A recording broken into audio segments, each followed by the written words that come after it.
My name is Isaiah Brooks, and I'm a cardiothoracic surgeon. The night that changed everything started with rain. The kind of downpour that turns roads into rivers and makes you question every decision that got you behind the wheel. I was driving home from the hospital around 11 p.m. when I saw her. A figure in the water, arms flailing, being swept downstream by the swollen river that ran parallel to Route 47. I slammed on the brakes and ran to the embankment. The woman was maybe 20 feet out, struggling against the current. Without thinking, I dove in. The cold hit me like a fist, but years of staying calm in operating rooms kicked in. I reached her, grabbed her jacket, and pulled her toward the shore. A tree branch gave me the leverage I needed, and I dragged us both onto the muddy bank. "Can you hear me?" I asked, checking her pulse. Weak, but present. "I'm a doctor. You're going to be okay." Her eyes fluttered open. He pushed me," she whispered. "Who pushed you?" I asked, already dialing 911. "My husband," she said, coughing up water. "Marcus. Dr. Marcus Chen." My blood ran cold. Marcus Chen was my business partner. We'd opened Chen Brooks Surgical Center together 3 years ago. "Did you just say Marcus Chen?" I asked. She nodded weakly. "You know him?" "He's my partner. We run a practice together." The ambulance arrived within minutes. I rode with her to Memorial Hospital, where I worked. In the ER, after we'd stabilized her and she was warming up, I sat by her bedside. "I'm Isaiah Brooks. What's your name?" "Sarah Chen," she said. "And I know who you are. Marcus talks about you all the time." "Sarah, why would Marcus push you into the river?" She looked at me with desperate eyes. "Because I found out what he's been doing. The embezzlement, the fake invoices, the way he's been stealing from your practice and setting you up to take the fall." "What?" My mind raced. I'd noticed discrepancies in our accounts for months. Medical supplies that didn't match our inventory, invoices for equipment we'd never received. "I have proof," Sarah said urgently. "Bank statements, documents, emails, everything. I hid it all in a lockbox in our attic. But Marcus thinks I'm dead, Isaiah. He's going to go home tonight and destroy everything." A nurse entered to check Sarah's vitals. "How's she doing, Dr. Brooks?" "Recovering," I said. "Lisa, I need you to do me a favor. Keep extra security on this room. No visitors except who I approve." "Is there a problem?" Lisa asked. "There might be," I said. "The person who put her in that river might come looking to finish the job." Lisa's eyes widened. "I'll notify security immediately." After Lisa left, I turned back to Sarah.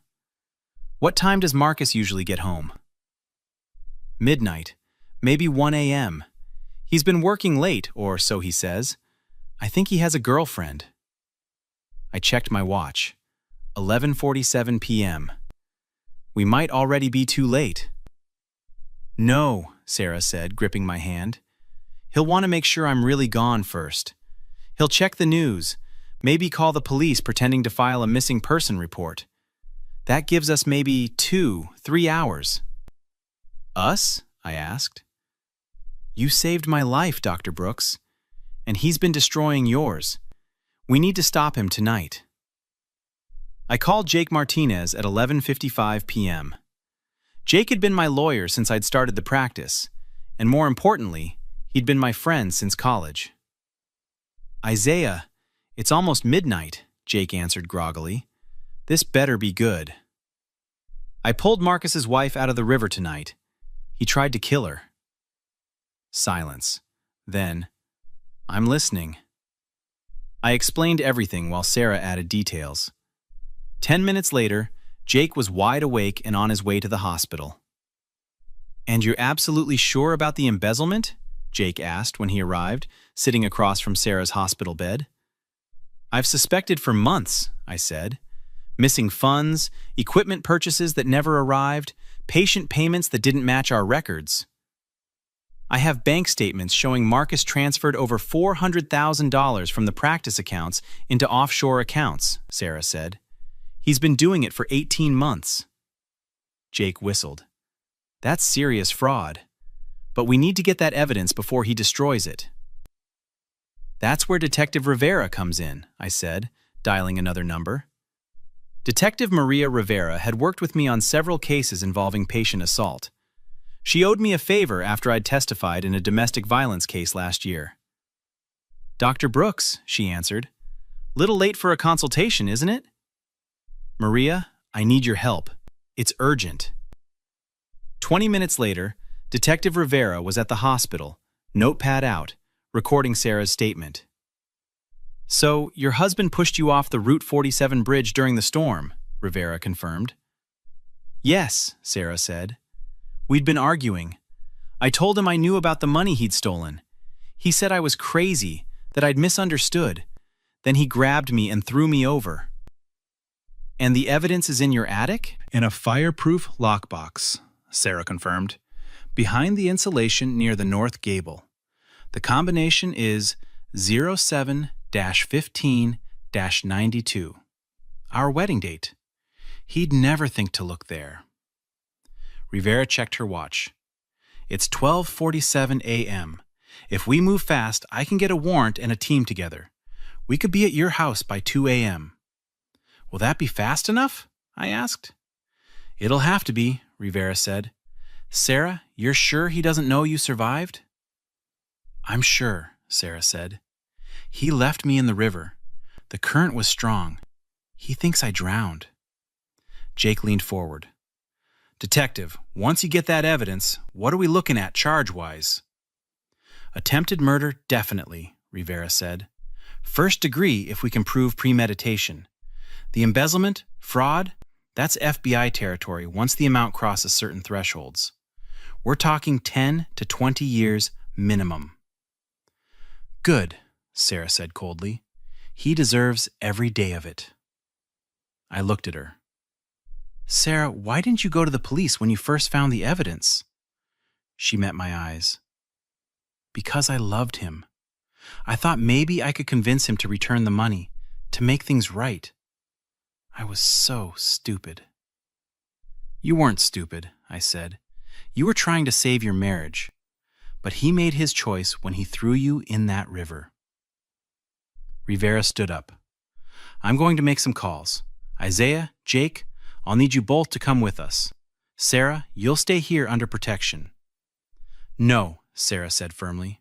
I'm coming. I want to see his face when he realizes I'm alive. Sarah, you nearly died tonight, I protested. Which is exactly why I'm coming, she said. He tried to kill me, and he's been stealing from you. We both deserve to watch him fall. Rivera nodded slowly. Against medical advice, but I understand. Let me get that warrant. At 2:17 a.m., 3 police cars pulled up to the Chen residence in the upscale Riverside neighborhood. The house was dark except for one light in the study. He's home, Sarah whispered from the back of Rivera's car. Everyone ready? Rivera asked. 6 officers nodded. Remember, we're looking for attempted murder evidence and financial documents. Stay sharp. We approached the house. Rivera knocked hard. Police, we have a warrant! The door opened. Marcus Chen stood there in a bathrobe, looking confused. Detective? What's this about? Then he saw me. Then he saw Sarah. The color drained from his face. Sarah? But you're dead? Sarah stepped forward. Sorry to disappoint you, Marcus. I don't understand, Marcus stammered. What's happening? Dr. Chen, we have a warrant to search the premises, Rivera said, holding up the document. Step aside, please. Search for what? Marcus demanded. This is outrageous. Isaiah, what have you told them? I didn't tell them anything, I said. Sarah did. After I pulled her out of the river you threw her into. Marcus's face went through several emotions: shock, fear, anger, calculation. Sarah, honey, you're confused. You must have fallen. The stress has been... Don't, Sarah cut him off. Don't you dare gaslight me now. I know what you did. I know about the money. What money? Marcus asked, but his voice shook. The $400,000 you embezzled from the practice, I said. The fake invoices, the phantom equipment purchases, the way you've been setting me up to take the fall? Officers, attic access, Rivera directed. 2 officers headed upstairs. Marcus's composure cracked. Wait, you can't just... We can and we are, Rivera said. You want to make this easier on yourself? Tell us where the documents are. I don't know what you're talking about, Marcus said. From upstairs. Detective, we found the lockbox. Marcus's shoulders slumped. He looked at Sarah. You hid evidence? Against your own husband? You tried to murder me, Sarah said. What did you expect? Loyalty? The officers brought down a metal lockbox. Sarah gave them the combination. Inside were bank statements, printed emails, ledgers, and a USB drive.